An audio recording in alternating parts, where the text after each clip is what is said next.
Hello everyone, welcome to Arth IAS. I am Amit Kumar. Friends, welcome to this second lecture of Polity Crash Course. And before starting this lecture, I would like to apologize that I was very busy in my personal classes and other relevant works.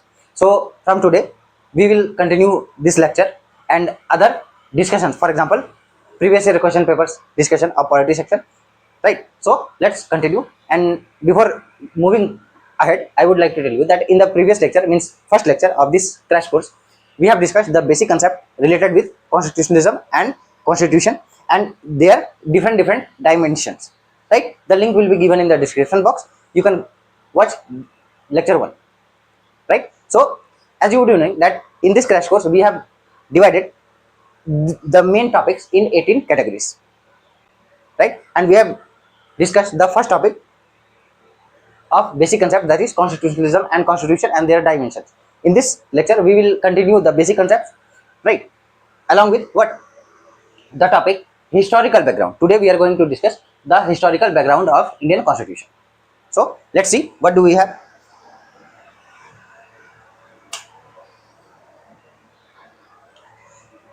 Right. So in this lecture we are going to discuss, as I told you, that historical background of Indian constitution, and under this we will discuss company rule and crown rule.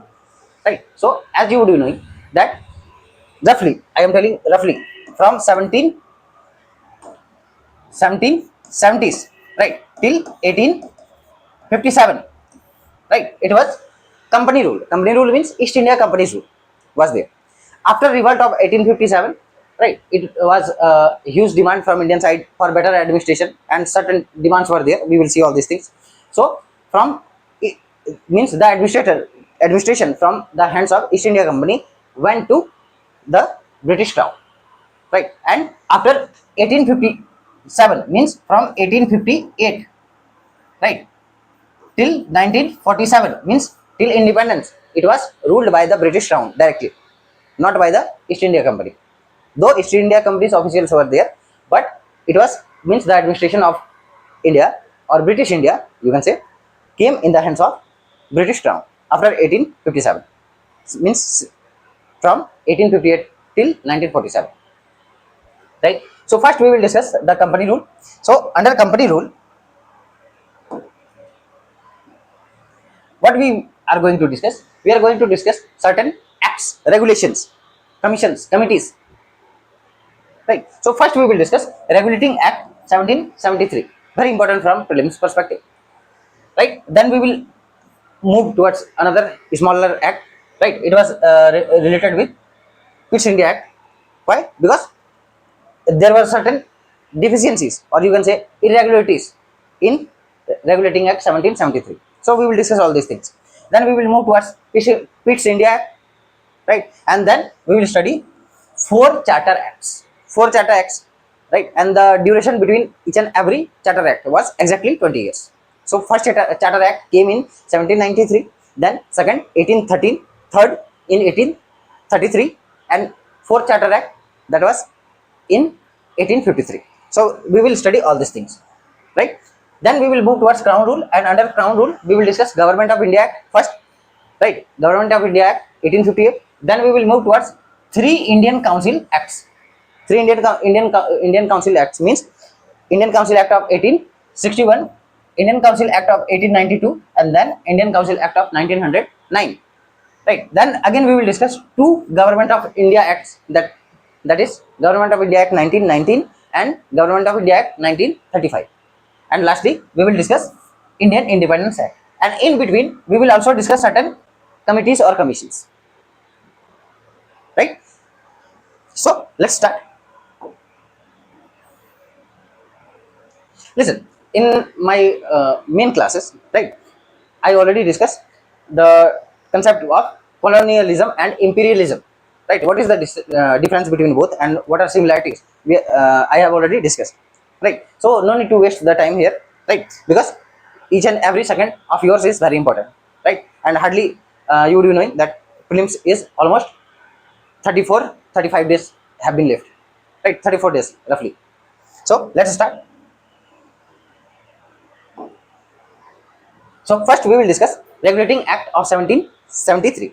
And here I would like to tell you that I have included only important points, right? Not from mains perspective, but as I told you that this is polity crash course from prelims perspective, means prelims special polity crash course, right? So here we will discuss only important things which are going to be helpful for you in upcoming prelims 2025 or even in the next prelims, because these are related with static portion, right?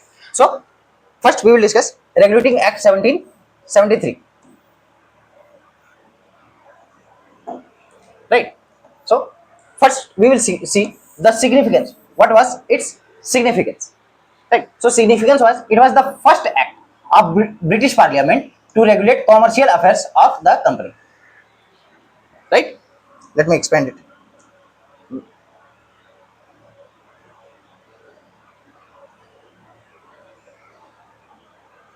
So it was the first act of British Parliament to regulate commercial affairs of the company.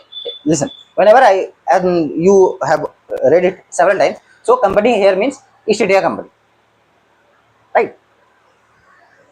Again, it laid down the foundation of central administration in India, right? Central administration in India. What happened? That, listen, it is said that, and sometimes historians, right, criticize that before coming of the British, right, Indians didn't have sense of one nation or one country, right? It was fragmented in smaller states, right? But what happened then when companies rule was established in India, right? Means Indian territory came to be known as British Indian Territory, right? Then it laid the foundation, means this act laid the foundation of centralized administration in India, right? Means certain states, right, of India came under one centralized administration, and this is how centralization started,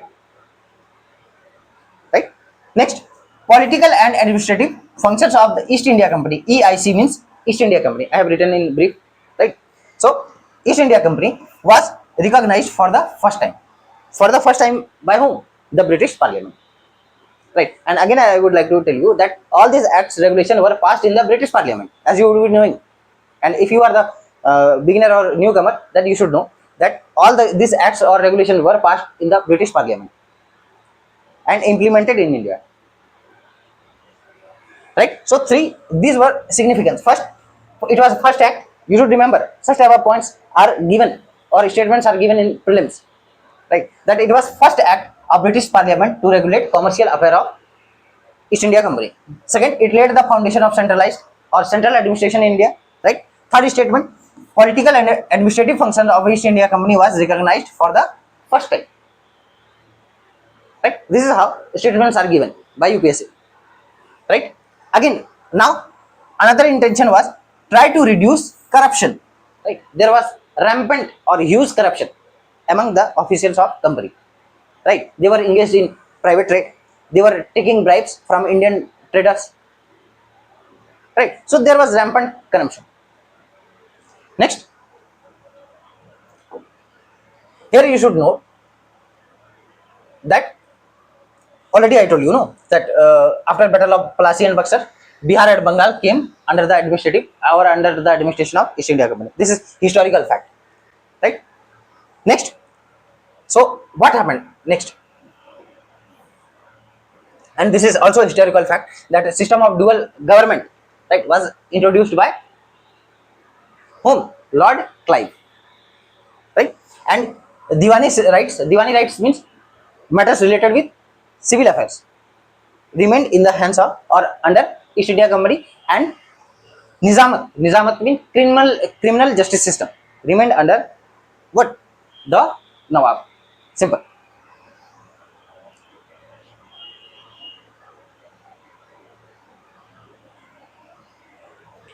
Next,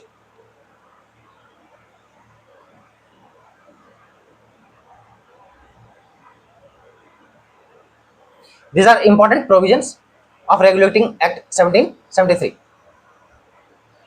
Right. So we will see these provisions one by one. First, here we are going to discuss important provisions of Regulating Act 1773. Right. So first, First provision was what? Designation of Governor General of Bengal, right? Designation, if it is not visible, I am writing. Designation of Governor General of Bengal was upgraded to Governor General of Bengal, right?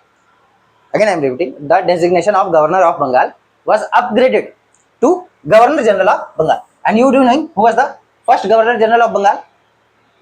It was Warren Hastings, right? Again, what happened? That Bombay and Madras presidencies were brought under the control of Bengal. Means before passing of this act, means regulating Act 1773, Bombay and Madras presidencies were independent. But what happened? That after passing of this act, they came under the control of or administration of Bengal. Right now, Bengal, right, could control these two presidencies, that is Bombay and Madras.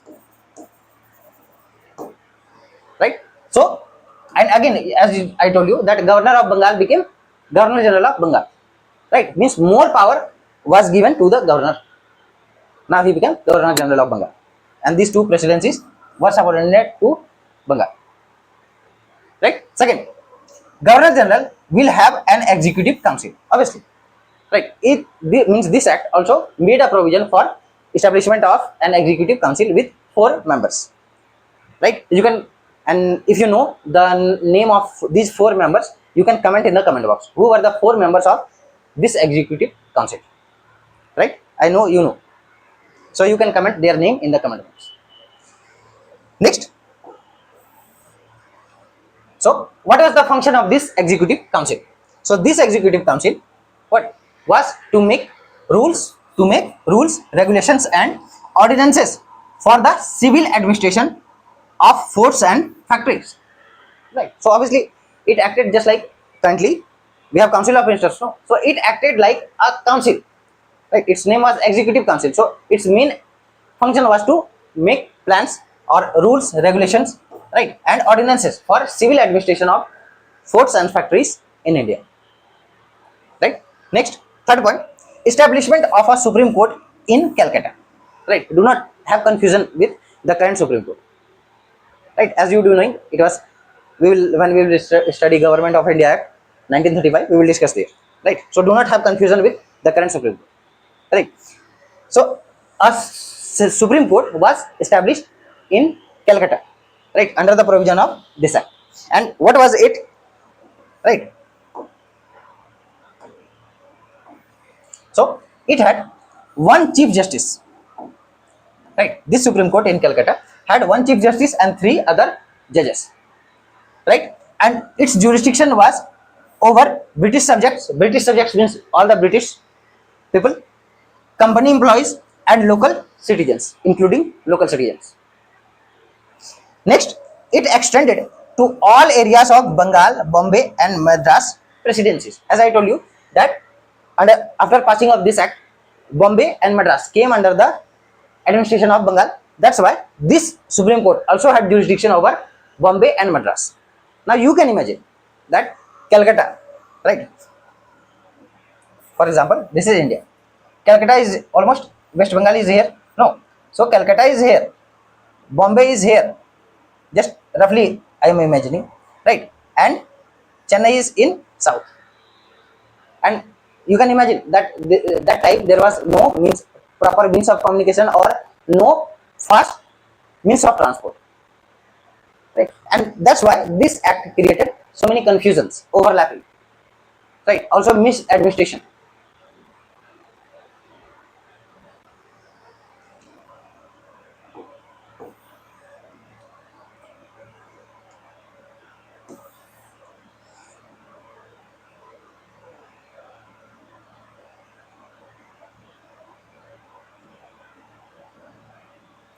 Right. Fourth one, control over companies official to curb corruption. Obviously, means what happened that to curb corruption, there was control or control was established on the officials of East India Company.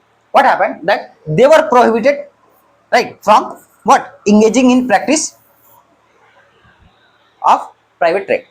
Means private, they could not, after passing of this act, company's official could not practice private trade. Again, they were prohibited from accepting any gifts or bribe from natives, right, to reduce the corruption. It was also one of the intentions. So the statement could be that one of the objective of this or provision of this regulating act 1773 was to reduce corruption. So your answer should be yes, right. Next, fifth one, retention of territorial possession. Territorial possession means the territories that was acquired or annexed by British East India Company in India, right? So the East India Company was allowed to maintain its territorial holdings in India, but its activities and governance were now subject to regulation rather than full autonomy, right? So after passing of this act, British Crown's hand, right, started moving toward British East India Company, right? Means after passing of this act, the Crown tried to establish its control over companies' actions, activities, administrations, right? Earlier, they had autonomy; they could do anything, but now they were responsible towards or accountable towards the British Crown, right? Next, reporting to the British government. Already I told you that court of directors, right? Court of directors means companies, means East India Company's governing body, right? You will be knowing that even today private companies have board of directors. It was similar to court of directors, right? So they were or court of directors was company's governing body, right? And all the important decisions were taken by this governing body of company.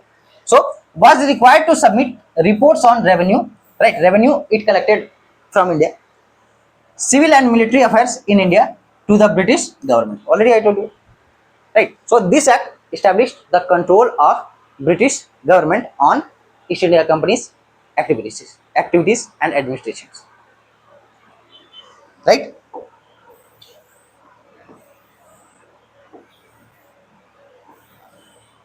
Now, as I told you that there were certain lacunas or deficiencies in this act. So what was or what were they? Just see. So here we will discuss negative aspect, right? Negative aspects of Regulating Act 1773. So first we will start with what? Lack of veto power for the Governor General, right? Means here Governor General or Governor of Bengal's post was upgraded to Governor General of Bengal, but what happened that Governor General was not given veto power. You would be knowing veto power to prohibit any act, ordinance, or order, right? So here, after passing of this act, Governor General had no veto power. Why? No veto authority over decision of Executive Council. So here the Executive Council, you can say, had more power. Why? Because the governor could not veto their actions or decisions, whatever. Next, ambiguity in Supreme Court's jurisdiction, right? Supreme Court's jurisdiction. Why? Because as I told you that Bombay means Presidency of Bombay and Madras came under the jurisdiction of this Supreme Court that was established in Calcutta. But what happened? That unclear delineation of powers and jurisdiction, conflict between court and Governor General's administration. Right. Also, there was conflict between, means there was no clarification, right, among the functions of governor and court. Which jurisdiction will come under whose ambit, right? Again, subordination of Bombay and Madras presidency. Obviously, this also created more problem. Why? Because as I told you that you can imagine we are talking about 1773, right? So that time no proper means of communication like today, right? Or no fastest or proper means of transport. So how a state, right, who is located in different part, right? For example, here will administer a presidency which is located in two different directions or two different distant part of the same country. Very tough, right? So it also created problems. Again, insufficient power to control corruption, right? Though companies officials were prohibited from engaging in private trade, or they were prohibited from accepting any bribe or gifts, but it hardly checked the corruption. Next, tension between company and British government. Obviously, as before passing of this act, British East India Company had autonomy, but this act established British government's control on companies' affairs, companies' administration. Right. So it created what? Tension between the company and British government. Again, another thing, neglect to native Indian interest. Obviously, the main motto or intention of British East India Company was to collect revenue from India, and their interest, means interest of native Indians, were completely ignored. Even this act didn't address the interest of native Indians. Next, financial restriction backfired. Financial restriction means what? As they were, means East India Company, right? Officials were restricted, right? It also backfired. Means somehow it created tension between British officials, native Indians, and also with British government and East India Company. Lastly, judicial and administrative conflicts. Obviously, especially between the governor and executive council, governor and Supreme Court, and presidencies of Bombay, Madras, and Bengal. Right. So these were negative aspects of Regulating Act 1773. Same type of or such type of statements may be given in your upcoming prelims. That what or which of the following are or were the negative aspect, right, of Regulating Act 1773. Right.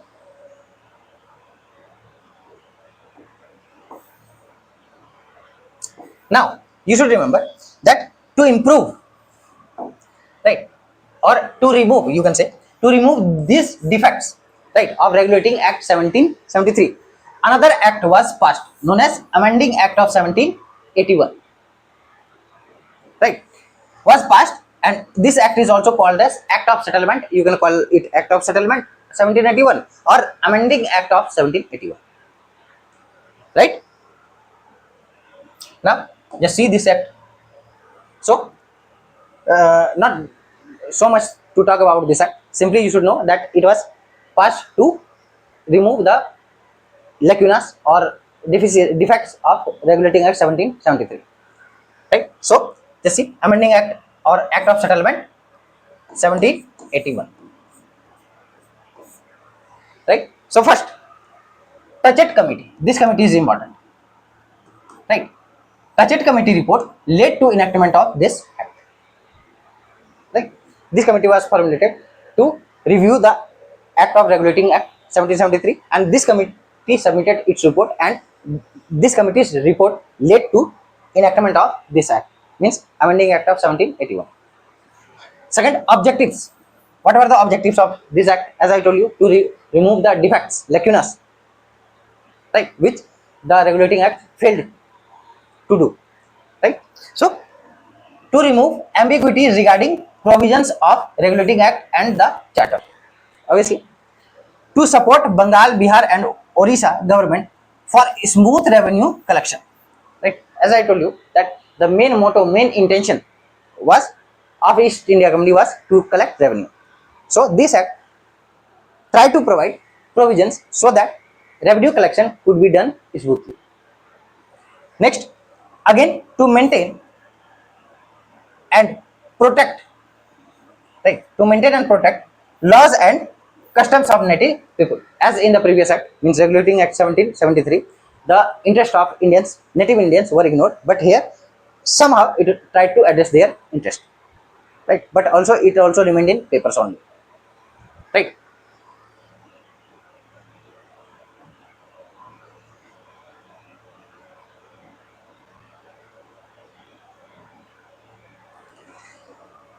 Next, change in the powers of Supreme Court, right. Change in the powers of Supreme Court means what? servants of the company, means East India Company, were exempted from the jurisdiction of the Supreme Court. SC means here Supreme Court.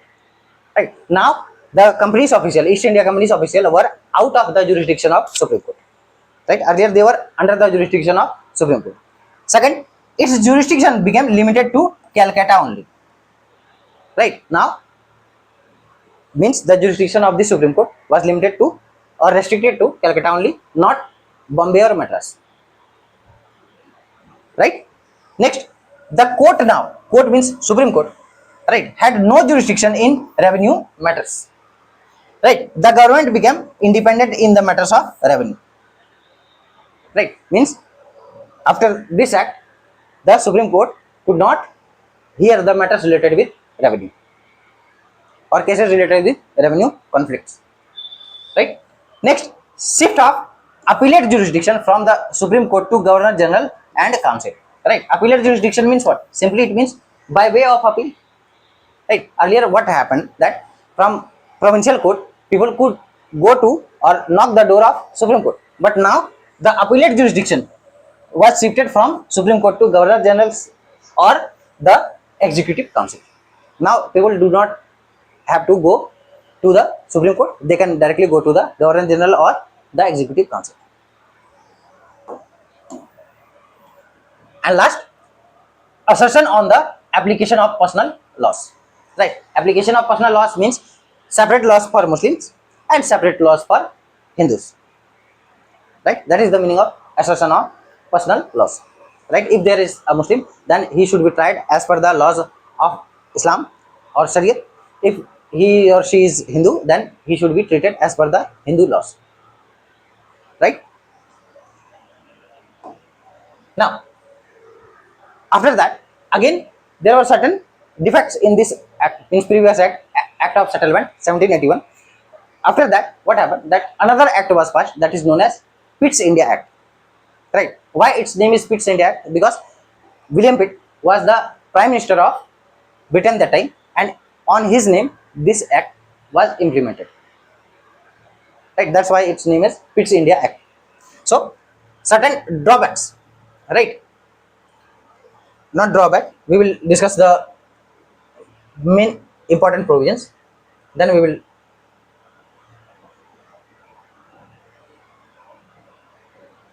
right. So this is here. From here we will start. So this is Pitt's India Act 1784. So first we will know about the background. What happened? That Regulating Act of 1773 had several defects and control and corruption persisted. To remove these defects, another act of settlement 1781 was passed, but it also failed. Right. The intention again, British in Indian administration was increasing. Right. Especially after Battle of Buxar. Right. Again, and listen, two battles, especially Battle of Plassey and Battle of Buxar, are known as decisive battles that established British rule or East India Company's rule in India. Right. So expansion of East India Company's rule in India, right, started in or more after Battle of Buxar. Right. Again, the East India Company was acting both as trader and administrator. Both. You can imagine a company that came to India in the name or what, with intention of trade. Right. But it became trader as well as administrator. Why? Because of lack of unity among our rulers, among our people. Right. Warren Hastings action, as you do know, I told you that under Regulating Act 1773, Warren Hastings became from Governor of Bengal to Governor General of Bengal. Right. So his actions and the company's financial mismanagement invited criticism back in Britain. Right. Obviously, so Warren Hastings was not completely able to do justice.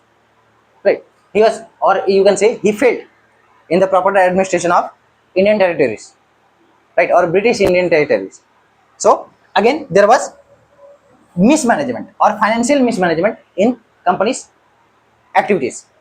So this draw or this withdrew criticism, and what new act known as Pitt's India Act 1784 was implemented. Right? Already I told you William Pitt. Now significance. What was the significance of this act? So first significance was it marked, means Pitt's India Act. Pitt's India Act marked the beginning of parliamentary control over Indian administration. Right? Parliamentary control means British parliamentary control. Right? This is how British Parliament started control on Indian administration. Right? Second, it reduced the power of court of directors. Right? Court of directors, and brought in new body, board of control. Right? Board of control. What was it? It was to check or to review the political actions, right, in India within British Indian territories. So the power of court of directors was reduced and a new body known as board of control was established. It mainly dealt with what? Political affairs. It dealt with what? Commercial affairs. Again, it created a system of dual control. Dual control, as I told you, two bodies, court of directors and board of control. Right? Two bodies. Court of directors, they were related with what? Commerce. Board of control, they were related with political matters. Right? And their power was reduced and their power was increased. Right? Next, it laid the foundation of British paramountcy in India. Right? Simple. So these were significance. Now we will see the important provisions of Pitt's India Act. We have to save the time, right? So we are moving little bit faster.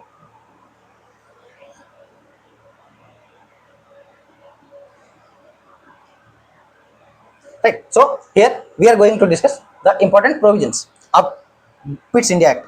First, creation of board of control. Already I told you, a 6-member body including two cabinet ministers of British Parliament, of British government, you can say.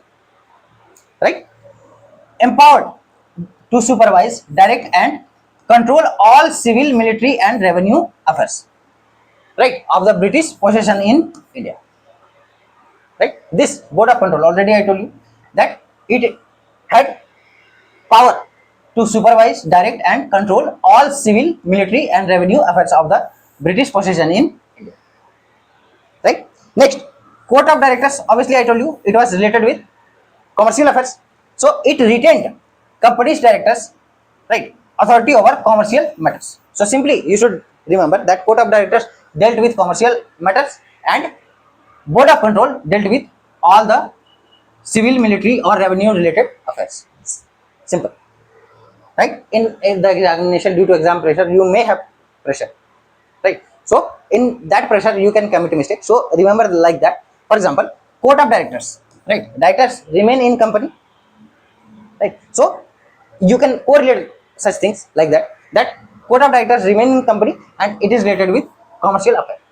Board of control. Control what? Which kind of control? Civil, military or revenue affairs. Right? This is how you can remember.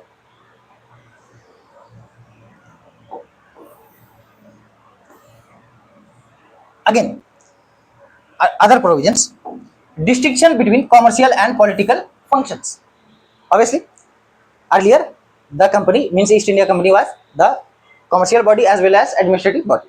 But after this act, means Pitt's India Act, now the commercial and political functions were separated. Right? First formal division of responsibilities between trade and governance. Right? First formal division between trade and governance. Right? What happened? Governor General's enhanced authority.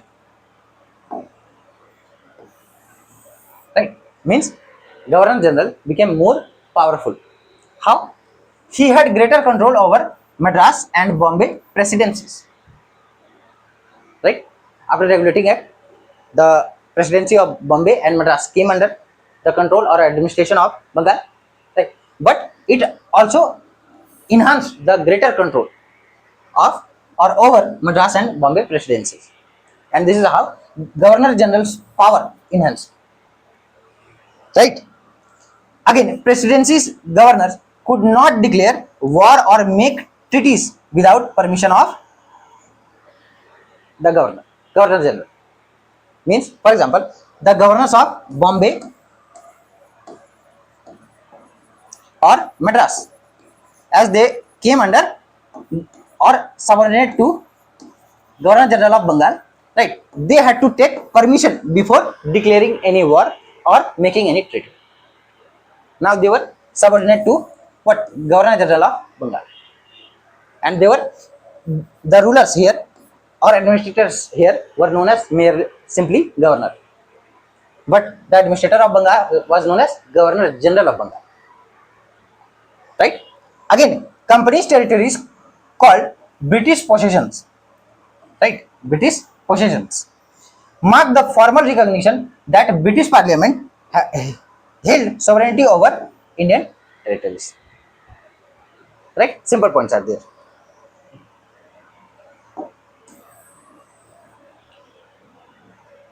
Now, just like any other acts, right? This act means Pitt's India Act also had certain drawbacks. Now, just see what were the drawbacks of this act, Pitt's India Act. So, drawbacks, right? First, complex dual system. Complex dual system means Court of Directors, Board of Control. It created complex dual system, right? Dual control of Board of Control and Court of Directors led to confusion and inefficiency. Confusion means, for example, so many times. For example, currently, you can see that there are certain matters, right, which has conflict or which create conflict between the governor and state governments at the state level.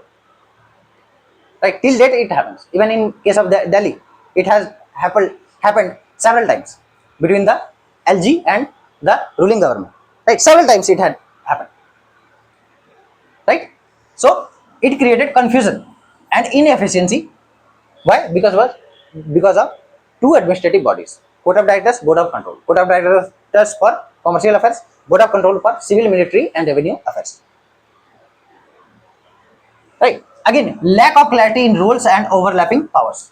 Obviously, there are so many cases which are or which creates confusion, that whether it is a civil matter or commercial or revenue related. When it is a revenue related matter, whether it is a commercial matter or revenue related matter, obviously then both the bodies will have clash or disputes, right? Again, Board of Control's supremacy, informal but real, right? Board of Control, right, and it controlled the commercial affairs of the company, though this, right, this boards or this body's supremacy was informal, but it enjoyed the real powers, because all the things, right, civil, military, revenue, all the important affairs were dealt by this body. Again, though theoretically both boards were supposed to function together, Board of Control held overriding powers, right, and marginalizing the company. Right, obviously, this Board of Control had powers over military, civil, and revenue affairs. So already it enjoyed what? More powers, and somehow it, you can say, compromised the functioning of Board of Control or undermined the functioning of Board of Control. Next, lack of Indian representation. As you do know that the main motto or intention of British East India Company was to collect revenue, more and more revenue from India, right? So hardly the interest of Indian, right, were recognized, or they were given representation or participation in company's affairs, whether it is civil, military, or revenue or commercial affairs. Right, you must have read in modern Indian history all these things. No need to discuss here.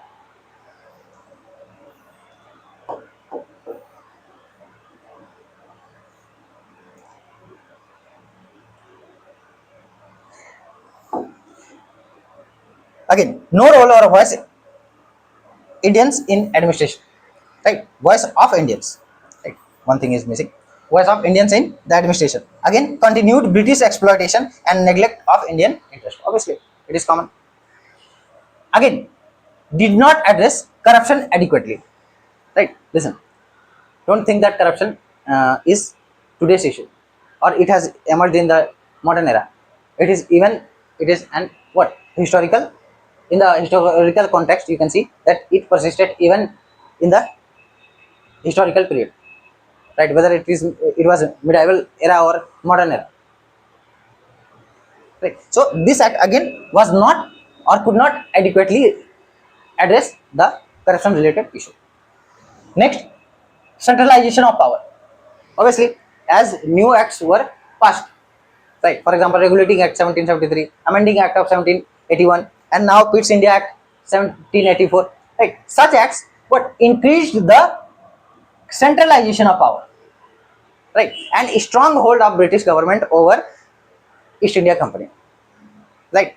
Means the autonomy of East India Company was reduced further, right? Reduced autonomy of Bombay and Madras, paving the way for centralized administration or administrative control, right?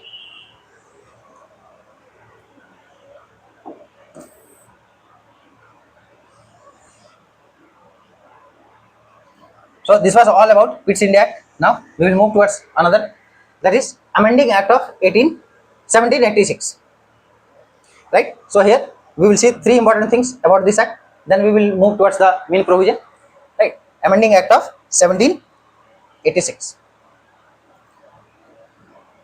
First we will see the background, right? So as just like any other act, Pitt's India Act also could not match the expectation. So what happened, that Pitt's India Act of 1784 established dual control of British India, right? Court of Directors and Board of Control. Two bodies were earlier, Court of Directors were there, but another body was established, Board of Control, right? And it led to a lot of confusion among their jurisdiction, their functioning, their power, right? Again, Warren Hastings had resigned in 1785, right?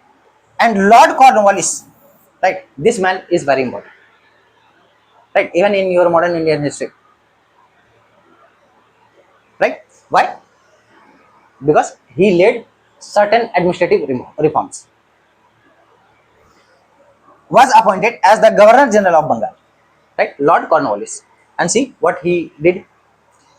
Cornwallis demanded full authority over administration without interference from the council, right? So he demanded that he should be given full autonomy, right, to function better, right? Again, key provisions: Governor General's power enhanced. Further, every time new acts came and Governor General's power, means Governor General, whenever we discuss Governor General, here you should know that it is Governor General of Bengal, right? Rest provinces had, for example, our rest presidencies had governor only, but Bengal had Governor General of Bengal, right? Again, the act, means Amending Act of 1786, empowered the Governor General, means Lord Cornwallis that time, to override the decision of his council in special cases, right? So you can see that how Governor General's power enhanced further. Now he can what, override the decisions of his council in specific cases. This shifted administrative power more firmly into the hands of Governor General. Simple. Dual role allowed, right? Dual role allowed means what? It allowed the Governor General of Bengal to serve simultaneously the Commander in Chief, right? For example, you can compare this post with current President of India. That President of India is what?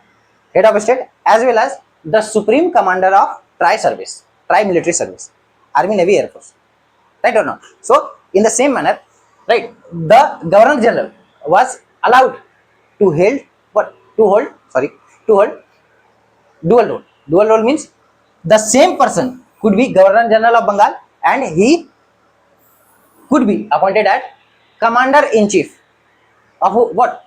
Commander in Chief of British Army in India, not in Britain, means the Governor General of Bengal, means same person could held the post of what? Governor General of Bengal and Commander in Chief of British Army in India. Next, earlier the two roles were meant to be held separately due to concern about concentration of power. But now, as Cornwallis demanded more power, so he was also given what? Post of Commander in Chief. Right? Now, significance. So, significance is administrative centralization. Means it again, it marked a significant shift towards centralization of administrative power in India. Next, it paved the way for Lord Cornwallis reforms. Lord Cornwallis reforms meant for certain acts were or certain steps were taken by Lord Cornwallis, especially related with administration. He checked the corruption that persisted among company administration and official. Right. For example, company Cornwallis code was implemented. Right. So enabled Cornwallis to carry out major judicial, police, and civil services reforms. Three reforms: judicial, police, and civil service reforms. Right. And it is said that he was the person behind the very strong administration, or who laid the foundation of very strong administration of British rule in India. Right? Why? Because he made certain changes in judicial, police, and civil services. Again, for example, as I told you, Cornwallis Code 1793 was implemented, and it brought several changes, several reforms, whether it is judiciary, civil service, or police related matters. Strengthening of British executive authority in India, reducing the influence of the council. Right. So this is how the power of Governor General of Bengal increased and power of council reduced. Right. Now here you should remember certain prelims pointers I have made. Right. Means this act, Pitt's India Act, about it came after Pitt's India Act, not before. Right. Means this act, amending act of 1786, right, came under, as you do knowing, Pitt's India Act came in which year? 1784. And this act, amending act, came which year?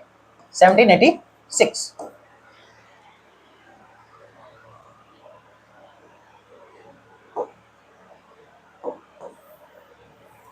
Right. Next, it strengthened Governor General's power, unlike the Regulating Act 1773, which focused more on checks.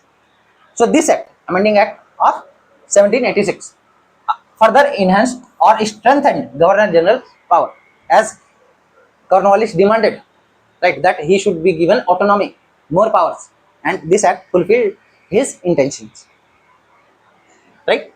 Again, it allowed dual office holding. Dual office holding means the same person could hold the post of Governor General and simultaneously Commander in Chief of British Army in India. Right. So this was all about amending act of 1786.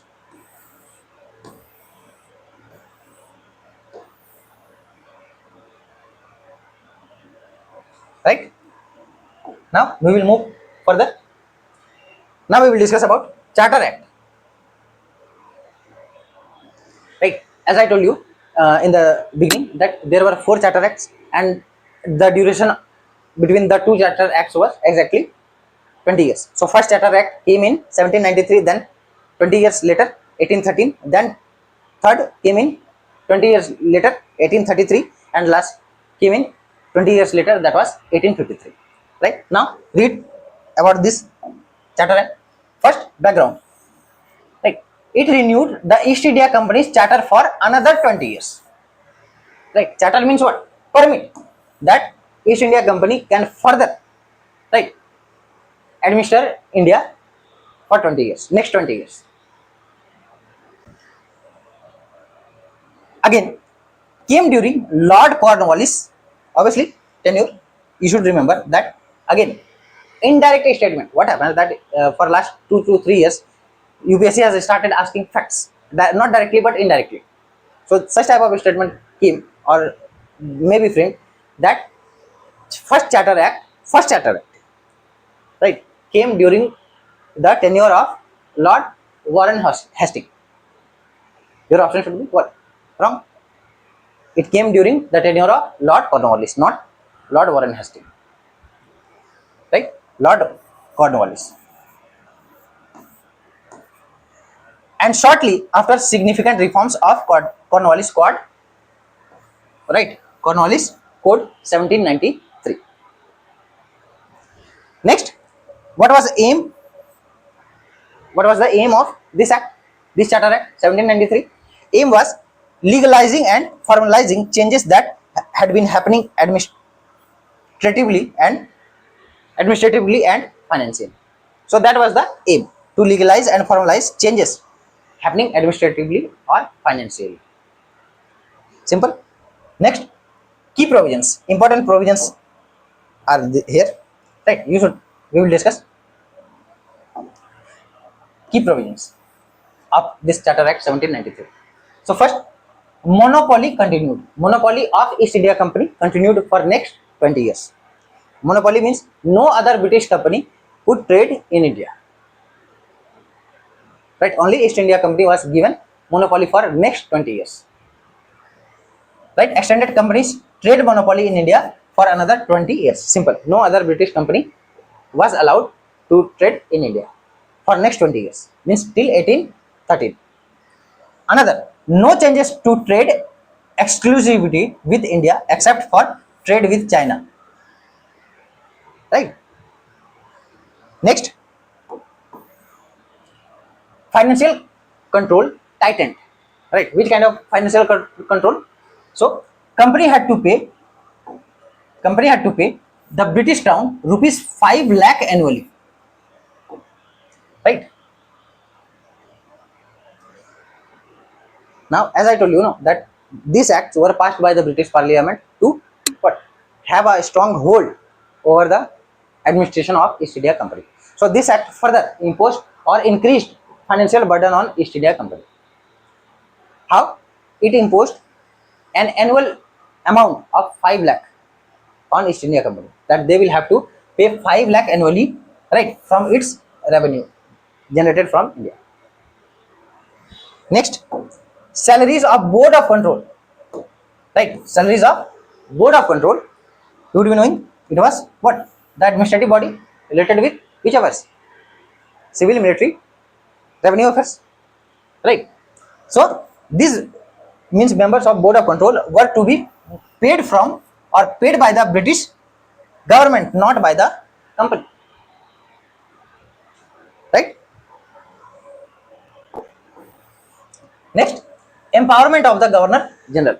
Already I told you that as new acts were passed, it also further strengthened the hand of Governor General. So it also empowered the Governor General. And how? Just see.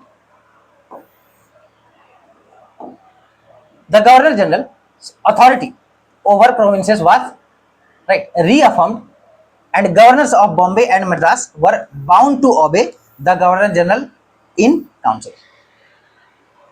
Further, it enhanced the power of Governor General of Bengal, and what the Governor of Bombay and Madras were bound to follow or obey the whatever you can say the Governor General of Bengal. Because since Regulating Act 1773, Bombay and Madras came under control of or administration of Governor General of Bengal. Next, strengthened centralized administration. Obviously, more centralized administration in or started. Again, companies, civil and military servants. Right? So, salaries and allowances of the civil servants or military officers of company were to be paid from Indian revenue. So, you can imagine more burden, right, was imposed on India. When companies official, whether civil or military affairs, right, they have to be paid from the revenue generated from India. It will also impose or increase burden on India or not? or native people of India or not? Obviously. Next, companies' employees were allowed to be back to Britain, right? And what retain their seniority. Retain their seniority. Obviously, means any British official or company's official who served in India, again he can go back to his or her own native country, right? Means Britain, and there again he can retain his what seniority there, whatever post he had there. Next, this helped what build a loyal administrative class. Loyal administrative class means what? Means if any officer, right, any officer is coming to India to serve for a temporary period, again after leaving India, he can again rejoin or retain his post whatever he had before coming to India. Right? So it created a sense of loyalty among British officers.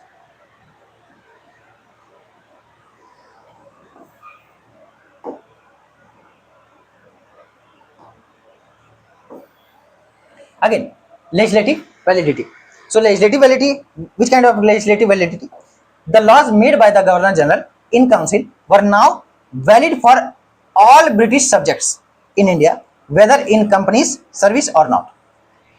Right. So any law that was made by Governor General in Council was applicable, right, or valid for all British subjects or all British citizens who are in India, right, whether they are in companies, service or not. Even common British citizens, for example, their relatives, friends, wives, children, right, all these laws were applicable on them also.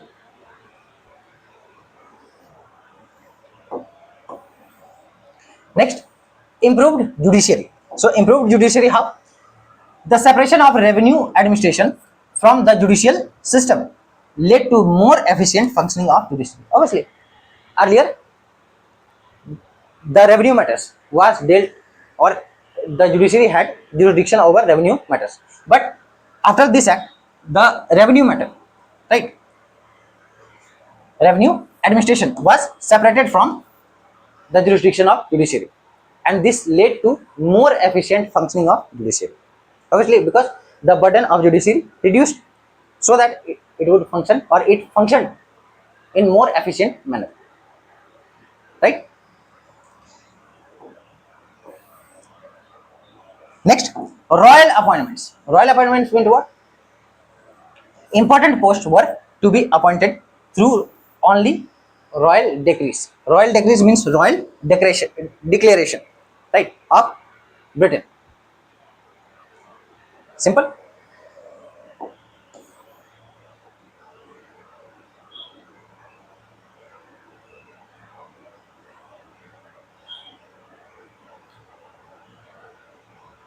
Now, certain significance of this act, this Charter Act, right? You should know that it continued companies' rule and commercial dominance. Obviously, for next 20 years, right? As it held the monopoly or continued the monopoly of British East India Company to trade in India. Simple. Next, strengthened central administration made, right, under Governor General. Right, more control of Governor General of Bengal was established over the subordinate presidencies like Bombay, Madras. Next, formalized financial agreements between the company and the crown. Formalized, for example, company was now what, or an agreement was made between the company and the crown that it will pay, means the company will pay 5 lakhs annually to the British crown.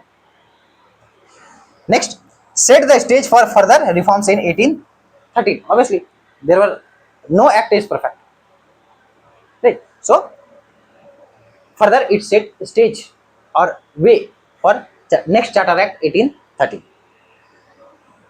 Now there are certain prelims related facts here, or quick facts here regarding this Charter Act. Right, Charter Acts renewed for 20 years. Obviously, I told you. Right, Governor General's authority over provinces strengthened. Company had to pay 5 lakh rupees annually to the British Crown. And lastly, monopoly of trade continued, not abolished yet. Right. So that's all for now in this lecture. We will continue this series in another lecture. Till then, keep revising, keep practicing. We will meet in another lecture. Thank you.